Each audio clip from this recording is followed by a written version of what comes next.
The Gear Fit2 Pro. Is it really worth the upgrade, or is it just for new buyers? Let's take a quick look and see. Let's start by saying that the Gear Fit is a great pedometer in general. Whether it's first generation to the last generation, they're all great and highly recommended. But today here we look out at the differences between the Gear Fit2 Pro and its predecessor. First is specs. And if you're thinking that there's a big boost like from the first generation to the second generation, then you're absolutely wrong. As you can tell from the name, it's only a marginal upgrade and it still remains with very similar specs. With a 1.5 beautiful AMOLED screen that really pops when you see it, not even the Note 8 screen looks so great in the deep blacks and high contrast. One thing I hope comes to the Gear S3. Now on resolution we have still the 216 x 432 pixels.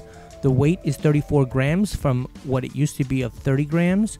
The battery is 200 milliamps, so it's the same, but it seems to last longer. It does still have the same processor, the 1 GHz Exynos 3250, and the Wi-Fi is still just B, G, and N at 2.4 GHz. The Bluetooth is still only 4.2 and not 5.0, which I wish it was, only because you get a longer distance and better battery. Now, on the sensors, we still have the same accelerometer, barometer, gyroscope, heart rate sensor. Some say the screen is smaller, some say the device itself is slightly bigger and heavier. But you look at them and you be the judge, because to me, they look and feel identical. Here are the 4 real differences. First, the IP rating. We go from the IP68 to the 5 ATM. So because of this, they have implemented a new tracking swimming feature, which is great if you're a swimmer, but let's face it, I've taken my IP68 phone into the pool, into the bottom of the pool, and I've had no issues with IP68. I've even sucked it into the deepest parts with no issues. Look how everything Apple Pro goes 30 feet. This is the 30-foot mark right here. So we're just gonna pick this up. So it's still alive. They're both alive.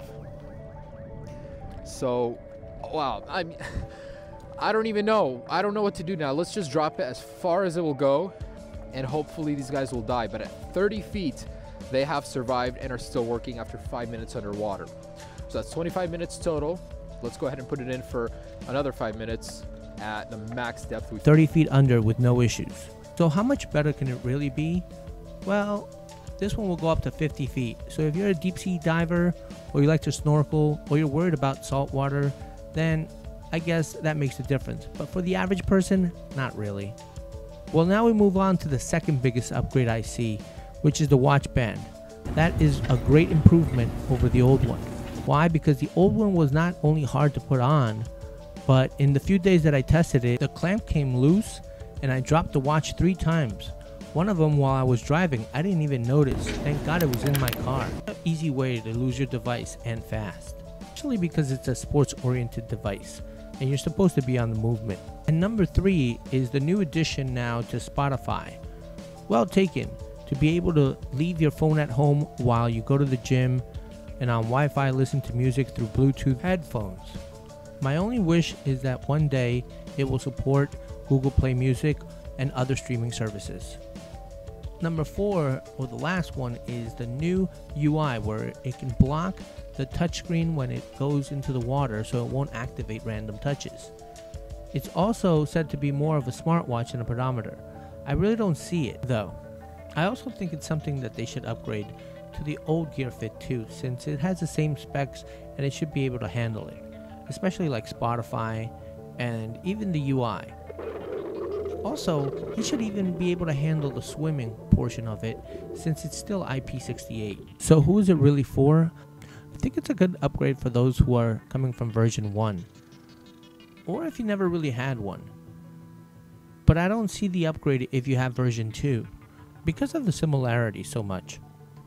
But honestly, even if you don't have version 1 or you don't have one, why don't you save the money and go for the regular Gear Fit 2? Even a used one. Just buy a strap for it for $9 on Amazon.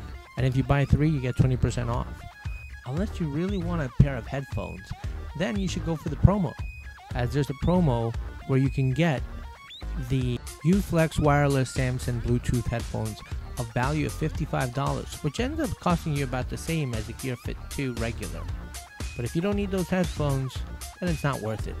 So guys, I hope you liked this video. Please like and subscribe. I will do a video on the bands to compare how they compare to the originals, and I'll see you guys soon.